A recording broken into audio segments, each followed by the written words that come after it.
Hello, my friends. I'm Clover, and this is Genuinely Approachable Sudoku, and today we are solving Keep 'em Separated by Philip Newman. This is a non-consecutive Sudoku.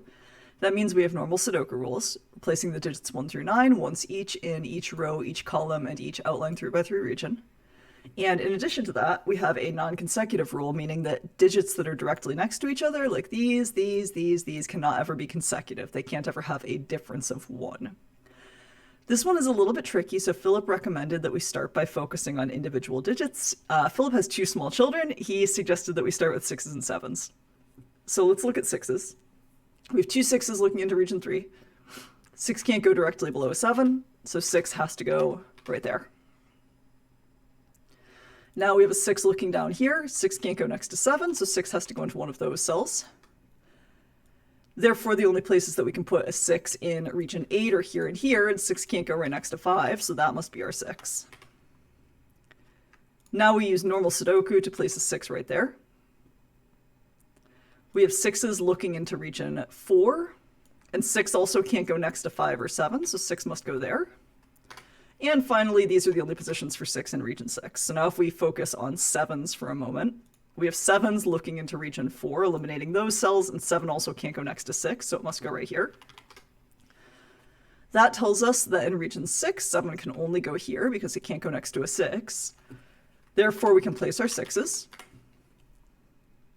We have 2 7s looking down into this region, and 7 can't go next to 6, and there's a 7 in row 9 already, so that's going to be our 7. And then we need a 7 in one of those 2 cells. We have 7s looking up here. There's a 7 in one of those 2 cells. We have a 7 here. 7 can't go next to 6, so there's a 7 in one of those 2 cells, and that places a 7 right there. Okay, now let's look at 5s. We have 2 5s looking into region 8. That places a 5 right here. We have 5s looking into here, and 5 also can't go next to 4, so there's going to be a 5 in one of those cells. That tells us there will be a 5 in one of those cells, but 5 can't go next to 6, so 5 will go right there. Then we have 2 5s here.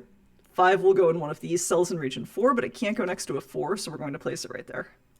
That places a 5 here because it can't, well, by regular Sudoku rules, because we have 4 5s looking into the region.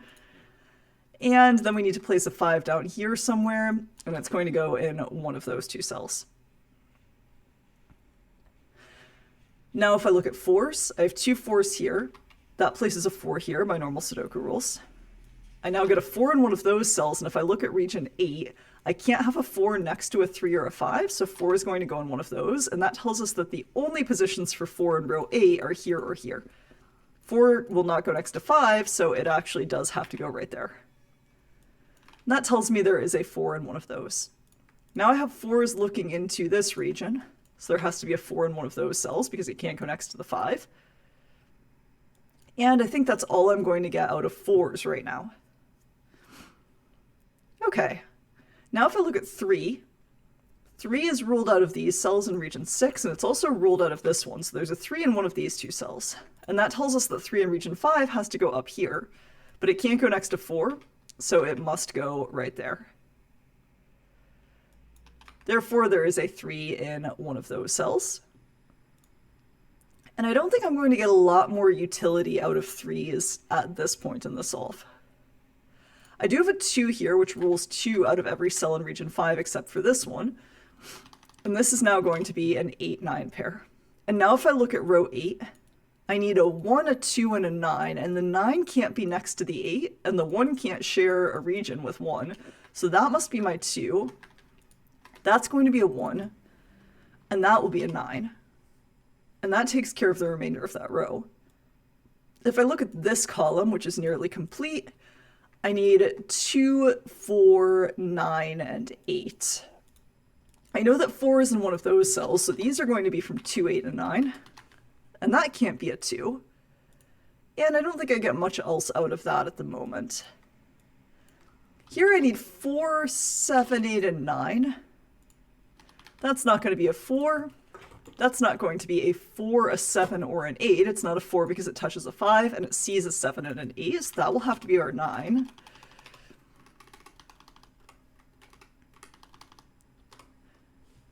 And this is now going to be either 7, 8, or 9, because it can't be a 4, because it can't touch the 5.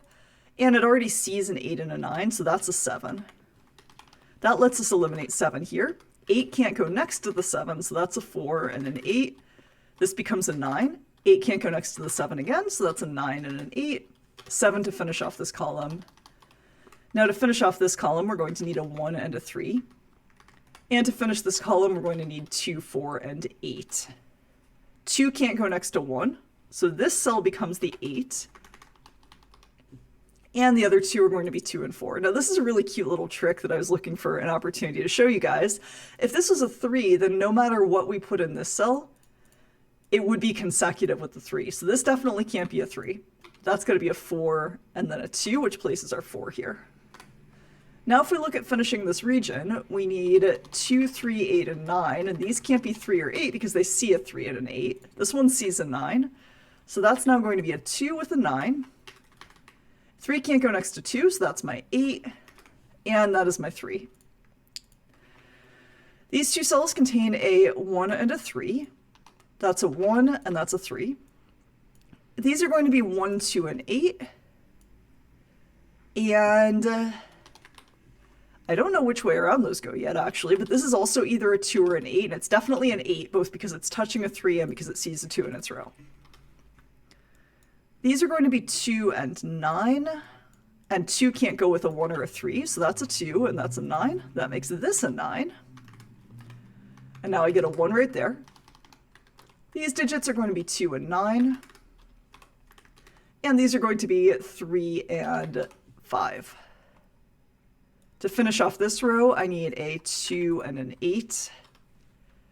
To finish this row, I need a 1 and a 3. I need to finish this row with a 3. The 3 I placed earlier actually does take care of this. And so now I have a 5 at the bottom of this column. And I'm going to need a 4 and a 9 to finish off. And that is how you solve Philip Newman's Keep 'em Separated. Hope you guys enjoyed that one. The link to solve it yourself is in the description of this video. And I will see you again in 3 days.